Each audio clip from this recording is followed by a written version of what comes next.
Eto naman po mga bossing ko, ang isa sa mga pinakamaganda at pinakamaswerte na dapat mailagay natin sa ating pong pitaka, sa ating bag or sa ating kaha.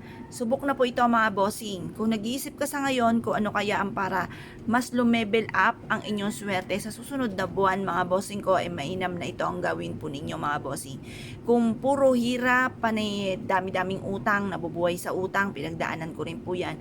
Masakit po yan sa ulo, mahirap po yan dalhin mga bossing, lalo-lalo na kung hindi mo malaman kung paano nyo babayaran ang mga nautang po ninyo. Okay lang mangutang dahil halos karamihan nga sa mga mayayaman ay may utang at kalalaki pa ng utang, pero malagaling silang magpaikot at alam nila kung saan manggagaling yung utang, yung kanilang pambayad, kaya sila ay umutang. Ngayon pa mga bossing, sa mga gaya natin na hindi natin malaman kung paano natin ito babayaran, mainam na subukan nyo po ito dahil ito po ay makakatulong upang sa ganon mas higit ka na swerte, mas lumevel up ang swerte. Ito pa mga bossing ko ang ating bawang, ang isa sa mga pinakamaganda, pinakamaswerte na dapat ay meron po tayo dahil makakatulong po ito upang sa ganon mas mabilis yung makamtan ko ano man po yung ninanais ninyo. Dati-dati, bagamat alam ko po ito, hindi ko siya ginagawa dahil parang wala akong time.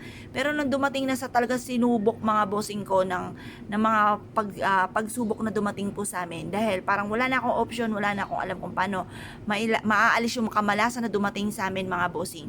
Ito lang yung nalalaman ko na napakasimple na pwede kong gawin para swertihin kami. Basta nag-focus lang ako, nag-wish po ako na bigyan lang kami ng isang pagkakataon at hindi ko ito sasayangin at talaga namang lalo ko pansisipagan mga bossing.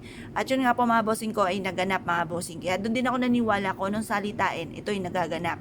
Kaya mas mainam ang sabihin nyo yung mga magagandang salitain at yung mga pangit, ipagdasal sa mahal na Panginoon. Doon nyo sabihin, hindi ka pa na-chismis, na solusyonan pa ang problema ninyo. Bukod sa alam naman natin na alam na ng mahal na Panginoon po yan. Kaya lang minsan, kaya tayo nakikipagkwentuhan sa iba, sinishare natin kung ano yung nagaganap sa atin dahil parang punong-puno ka na, wala ka ng ibang mapagsabihan. Kung ako po sa inyo mga bossing ko, ibulong nyo po yan, sabihin nyo po yan sa mahal na Panginoon at pagkatapos, hayaan nyo na ang mahal na Panginoon na kumilos para sa inyo, masolusyonan ang problema. Tapos sabayan nyo rin po ng ganito. Pero syempre mga bossing, kagaya na like ko po sinasabi sa video, kailangan po mga bossing kung gano'ng kalaki ang pangarap ay gano'n din kalaki ang pagkayod.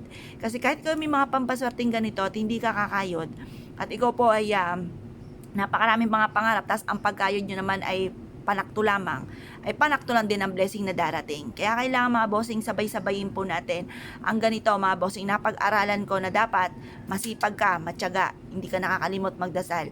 Tapos sabayan nyo ng mga pampaswerte para kung may mga kamalasan man dumarating ay kaagad natin itong maitataboy, or kung may mga pagsubok man ay kaagad nating pagdadaanan lamang at hindi natin tatambayan. Kasi wala naman tao na walang pagsubok. Lahat po ay dumadaan po sa mga pagsubok. Iba't ibang istorya lang tayo ng buhay. Kaya kailangan meron kayong ganito para may pantaboy kayo ng mga kamalasan. Kapag ang inyo pong bawang mga bossing ko ay malambot na, itapon nyo lamang, palitan nyo ulit ng panibago. Mag-wish ka nang mula sa iyong pong puso, ugaliin ang pagsasabi ng mga magaganda, salita ng mga magaganda, pero wag nyo nang i-share sa iba mga bossing ko yung mga nais po ninyo kasi ang masaklap, nasi-share na ko kontra kagad. May mga tao na hindi pa dumarating ang swerte, nakainggitan ka kagad. Kaya mas mainam, suluhin nyo na lang. Tapos maging positibo ka, maniwala ka na ikaw magiging matagumpay, basta dagdagan nyo palalo ang sipag at tiyaga. Huwag makakalimot magdasal at subukan nyo po ito.